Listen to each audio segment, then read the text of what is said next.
दुनिया भर में बढ़ रही महंगाई और रूस यूक्रेन के बीच बढ़ते संघर्ष ने दुनिया के सामने मंदी का संकट खड़ा कर दिया है। भारत ही नहीं, इस समय दुनिया में अमेरिका, ब्रिटेन, जर्मनी जैसे बड़े बड़े देशों में भी महंगाई अपने चरम पर है, कई रिकॉर्ड तोड़ रही है।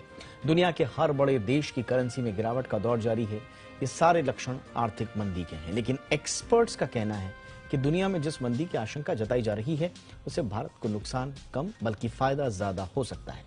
मंदी की बढ़ती चिंताओं के बीच सिटी ग्रुप में भारत के प्रबंध निदेशक और मुख्य अर्थशास्त्री समीरन चक्रवर्ती ने ये उम्मीद जाहिर की है। उन्होंने एक इंटरव्यू के दौरान कहा कि अगर डेवलप्ड नेशंस में आर्थिक मंदी आती है तो इसका फायदा भारत को हो सकता है। उन्होंने कहा कि भारत कई वस्तुओं का प्रमुख इंपोर्टर है, इसके चलते दुनिया में मंदी के बीच देश को महंगाई के मोर्चे पर लाभ हो सकता है। संभावना यह भी जताई जा रही है कि मंदी के माहौल में वैश्विक स्तर पर वस्तुओं की कीमतों में कुछ कमी आएगी और इस कमी की वजह से भारत में महंगाई को कम करने में मदद मिल सकती है। देश में अभी सरकार और आरबीआई का पूरा फोकस महंगाई को नियंत्रित करने को लेकर है। ऐसे में वैश्विक स्तर पर चीजों के दाम घटते हैं तो देश में महंगाई को काबू करने में मदद मिल सकती है। वैश्विक स्तर पर अगर मंदी आती है तो उसका दबाव भारत में देखने को मिलेगा, लेकिन कम, क्योंकि निर्यात और आर्थिक विकास में कमी आ जाएगी। चक्रवर्ती का यह भी कहना है कि इस साल के ज्यादातर समय में भारतीय हेडलाइन मुद्रास्फीति 6% से ऊपर रहने की संभावना है, लेकिन महंगाई में और तेजी आने का डर अब लगातार कम होता जा रहा है। आरबीआई पहले ही कह चुका है कि अभी उसका फोकस महंगाई को काबू में करने को लेकर है। इसका मतलब यह है कि आने वाले दिनों में भी ब्याज दरें बढ़ाई जाएंगी, लेकिन महंगाई पर लगाम लग सकती है।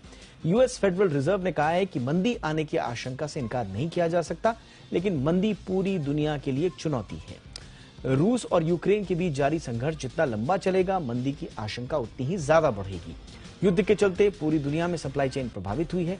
इसकी वजह से कई जरूरी कमोडिटीज के दामों में तेजी देखने को मिल रही है। दुनिया भर की करेंसीज में भारी गिरावट है। अब देखना यह होगा कि दुनिया भर के सेंट्रल बैंक्स मंदी को रोकने के लिए क्या क्या कदम उठाते हैं।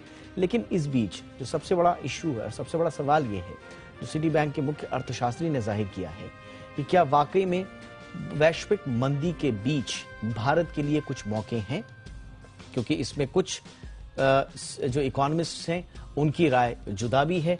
कुछ कहते हैं इसमें मौके हैं, कुछ कहते हैं कि हमारे लिए एक बहुत बड़ा संकट भी सामने आ रहा है और अगर मंदी जैसा कोई माहौल आता है तो उसके लिए भारत के लिए चुनौतीपूर्ण भी होगा। कौन सी थ्योरी पर विश्वास किया जाए और प्रैक्टिकल ज्यादा कौन सी थ्योरी नजर आती है, इस पर बातचीत